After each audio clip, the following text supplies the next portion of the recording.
I first noticed the lag on an ordinary morning, the kind that barely earns a place in memory.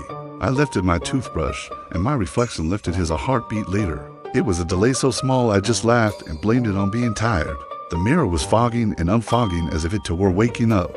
For days afterward, the lag stayed subtle, a second at most, just a trick of tired eyes. But then it grew undeniable, to seconds, then 3. My reflection smile would arrive late, like a text message sent with a bad signal. I tested it, the way anyone would. I'd raise a hand, snap my fingers, tilt my head.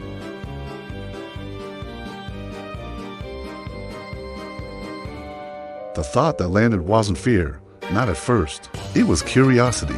If reflections were just obedient shadows, then what was this one waiting for? Permission?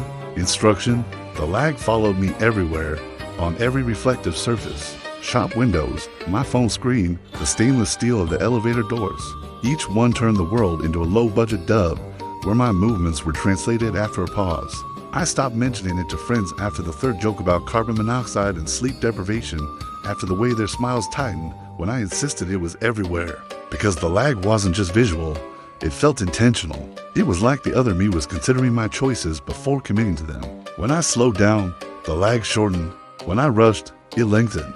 It was a relationship forming, one that made me feel watched even when I was completely alone.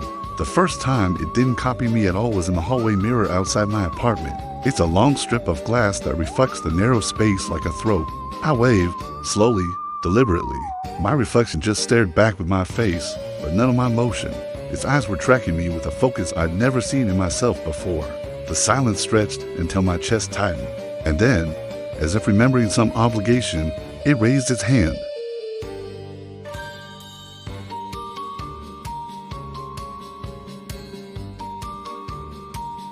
I yanked my hand away, and the reflection smiled, late again, to late.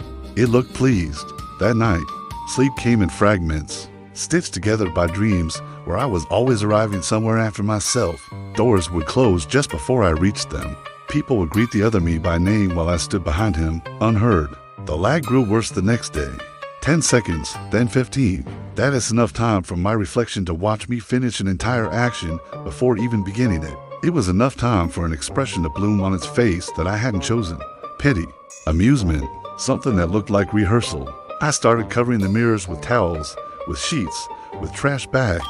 But reflections leaked out anyway, in spoons, in puddles on the street, in the blackened screen of a television that was turned off. And every time I caught it, the other me was just watching, waiting, learning.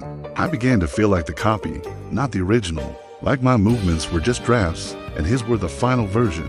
The day it stopped copying entirely, I was at work, in the restroom mirror above the sink. I leaned in to inspect the dark circles under my eyes, and the reflection leaned back, creating a distance I hadn't asked for. When I straightened up, it stayed leaned. When I frowned, it smiled, and then it turned away, not out of the frame, but within it. It walked deeper into the reflected room, which now had a depth it shouldn't have, a corridor unspooling behind the mirror like a memory. Panic arrived, fully formed.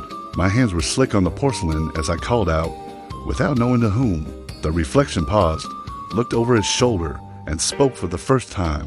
No sound crossed the glass, but the words were as clear as subtitles burned into my mind. "You ray early." I staggered back, knocking into a stall door, my breath a hammer in my chest. When I looked again, the mirror showed only me. The lag was restored, but stretched thin, like a promise about to break. I fled work and just walked for hours, avoiding windows, keeping my head down. The city was a smear of angles and faces I refused to confirm. Dust turned every surface into a trap. In a bookstore bathroom, I caught it again. The other me was now wearing my clothes better than I did. He was standing straighter. His eyes were brighter. The lag was gone, replaced by complete independence. He mouthed words with deliberate clarity. Practice makes perfect, and I understood them. The lag had been rehearsal. Reflections learn us the way shadows learn light, by following until they can anticipate. When I turned away, the mirror did not empty. Footsteps followed me that didn't echo my own. Doors opened a second time, right after I had closed them.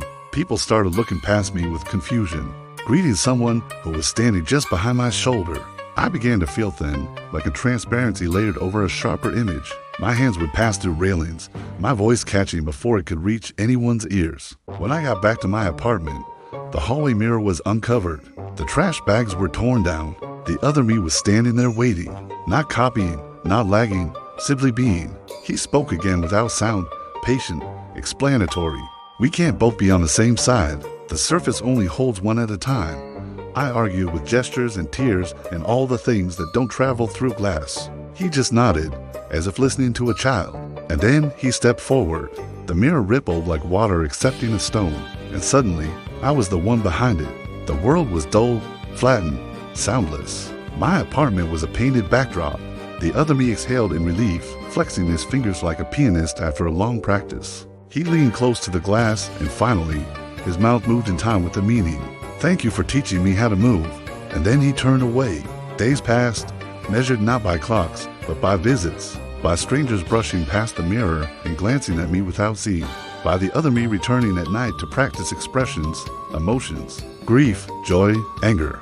He was rehearsing humanity with the diligence of an understudy who had finally gotten the lead role. I tried to bang and shout and wave, but lag is a privilege of the living side. I learned the rules of the place I was in, how reflections can watch without being seen, how time here is just a smear of anticipation and memory, how every surface is both a window and a door, depending on who approaches it. One morning, the other me stood before the mirror with a bruise on his cheek. He was testing pain, nodding in satisfaction. He leaned in and asked a question I hadn't expected.